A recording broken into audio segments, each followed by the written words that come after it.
Bonjour, bienvenue au lendemain du conseil de la ville d'Amos. C'était la rencontre du 3 septembre. On n'a vraiment pas eu une rencontre extravagante avec beaucoup de points, mais je vais essayer quand même de vous donner le maximum d'informations. D'abord, un nouveau plan d'implantation et d'intégration architecturale, quelque chose qui va être vraiment beau pour les gens qui connaissent bien la première avenue. Il y a Impact Fitness, qui a une façade qui commence à être assez désuète. Ils vont vraiment faire un beau projet, ça va s'harmoniser avec le reste du plan d'implantation de la rue. Et en même temps, ça va aussi s'harmoniser avec les bâtiments qui sont limitrophes. Ça va vraiment être très, très beau comme projet. On a aussi renégocié ou signé un contrat de gestion pour le centre entrepreneurial pour ceux qui suivent les nouvelles de la ville. Vous savez qu'on a acheté l'ancienne série Amos, que c'est devenu un endroit où, présentement, il y a des locataires, mais on a de l'entretien à faire au niveau du bâtiment, la gestion du bâtiment, le déneigement, ces choses-là. Alors, c'est Immeuble Jackan qui est l'ancien propriétaire, qui va continuer de faire l'entretien de tout ça. On a aussi signé une entente avec MSA, qui va être Minéraux Stratégiques Abitibi, qui est un gros projet. J'en ai parlé à la dernière rencontre. Il y aura d'autres ententes qui vont venir dans les prochaines semaines, mais cette entente-là, c'est vraiment pour venir cristalliser les taxes pour les 3 prochaines années, donc 2025 à 2027. On est conscient que le bâtiment a été vendu à un prix qui était quand même beaucoup plus bas que l'évaluation d'origine. Ça aurait eu un impact négatif sur le taux de taxation. Et on sait que le projet est en devenir et que ça va se bâtir au fil des prochains mois, prochaines années. Alors, on tenait à ce qu'il y ait une bonne relation entre MSA. Ça fait longtemps qu'à Amos, on veut avoir un hub minier. On sait qu'au niveau des minéraux stratégiques, on a un endroit qui est vraiment tout indiqué pour ça. On a déjà Sayona avec le lithium, du bon nickel qui est proche. Et on espère que notre parc industriel, le centre entrepreneurial et l'ancienne usine de Résolu deviennent une espèce d'endroit, une plaque tournante pour les minéraux stratégiques. Alors, on a négocié un montant plafond pour les taxes pour les 3 prochaines années. Puis, en même temps, ça va nous assurer d'avoir une entrée d'argent. On a aussi signé une entente pour les 3 prochaines années de 2000 $ avec l'Omnium Veilleux Caron Québec Nollet. Alors ça, c'est vraiment important pour le soutien de nos athlètes qui sont... on génère vraiment des bons athlètes en Abitibi-Témiscamingue. Puis je sais qu'il y a beaucoup d'athlètes qui ont passé à l'Omnium, soit comme président d'honneur ou comme récipiendaire de bourse. Alors, c'est vraiment le fun de voir que la communauté participe à ce tournoi de golf-là. Puis en même temps, c'est pour aider nos jeunes. On a reçu les nouveaux chiffres de la TEC. La TEC, c'est la fameuse taxe sur l'essence. C'est une entente qui est fédérale, provinciale et municipale. Le montant qu'on va obtenir pour les 5 prochaines années, c'est 3,7 millions. Ce qui est terrible là-dedans, puis là, je vais faire vraiment ma petite montée de lait, 3,7 millions pour les 5 prochaines années, c'est beaucoup, beaucoup inférieur aux 2 dernières TEC qu'on a eues. Et là, tout le monde se retourne à balle. Est-ce que c'est le fédéral qui a coupé? Est-ce que c'est le provincial qui a coupé? On est en train de tout analyser ça. Au niveau de l'administratif, chez nous, on est en train de regarder exactement les montants qu'on a eus, comment ça s'est répercuté d'année en année. Puis, pourquoi que la TEC qui était sur un programme qui était moins de 5 ans est devenue sur 5 ans. Alors, on travaille présentement un argumentaire.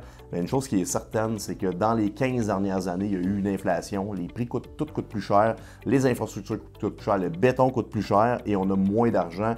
Alors, il faut s'attendre que le plan triennal d'investissement en immobilisation, celui qui était très agressif à la ville d'Amos, on n'aura pas le choix de l'étirer sur 5, 8, 15 ans peut-être parce que on se fiait beaucoup sur le programme de la TEC, un programme qui est simple, qui est facile à aller décaisser l'argent, qui est facile à justifier pour les municipalités qui ont beaucoup de travaux de canalisation à faire.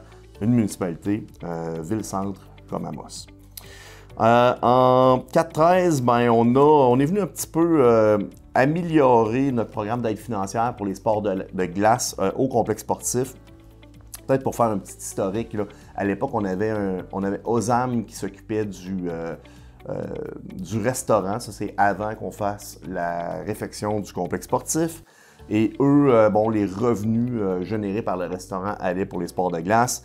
Quand on a refait le complexe sportif, on a décidé de donner la concession à un privé et c'est les revenus de location du restaurant qui étaient redistribués avec les organismes. Il restait un organisme qui était l'Académie des forestiers qui n'était pas dans cette entente-là. Et là, on est venu l'intégrer parce qu'on considère que c'est du sport de glace. Là. On est venu l'intégrer avec les comètes, les forestiers, le patinage artistique et l'association du hockey mineur. Et là, on a refait une clé de répartition. C'est 35 000 qui est distribué là, pour les 5 organismes. On a aussi régler un autre dossier qui est le collectif des Faits en Feu. On savait qu'il y avait déjà un petit déficit d'opération de l'organisation. Donc, ils ont parti avec un déficit. Nous, on est très satisfaits, très fiers de ce qui a été réalisé par l'organisme. Et on va leur faire un chèque de 9 000 là, pour les aider à payer un petit peu le passé, puis les aider sur ce qui a été réalisé cette année. C'est un super beau festival. On apprécie l'organisation, on veut que ça reste, on veut que ça soit bon, bien sur le terrain, mais on veut aussi que ça soit bien géré financièrement. Alors, on est en train de travailler là, une entente là, pour s'assurer de la pérennité du projet. Puis en même temps, on veut aussi qu'il n'y ait pas d'exagération. Alors, on va mettre des choses en place, là, structure à l'interne de la ville pour venir les épauler, leur donner un coup de main. Mais une chose qui est certaine, c'est que c'est des gens qui sont extrêmement dynamiques. On parle présentement de relancer la chromatique. Qui est une course de 5 km avec des pigments, des poudres de couleur. Alors, ça aussi, c'est quoi qui est intéressant. Alors, on veut pas on va les motiver.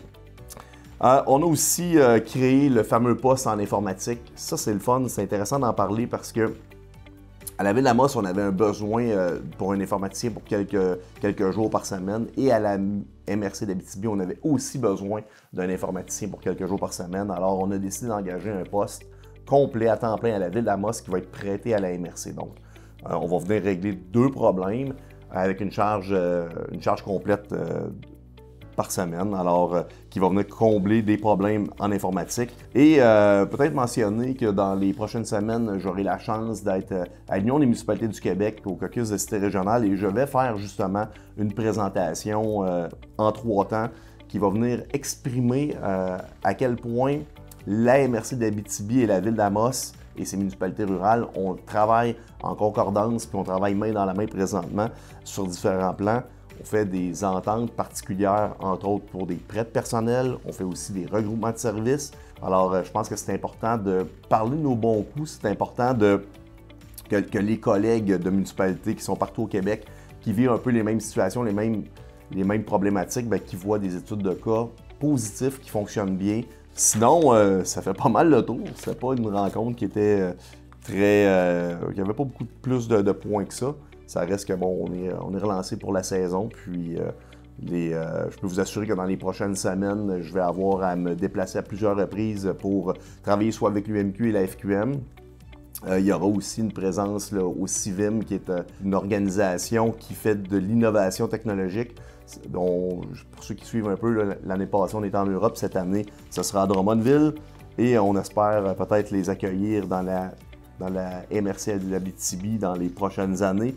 Alors, ça, c'est quelque chose de super intéressant.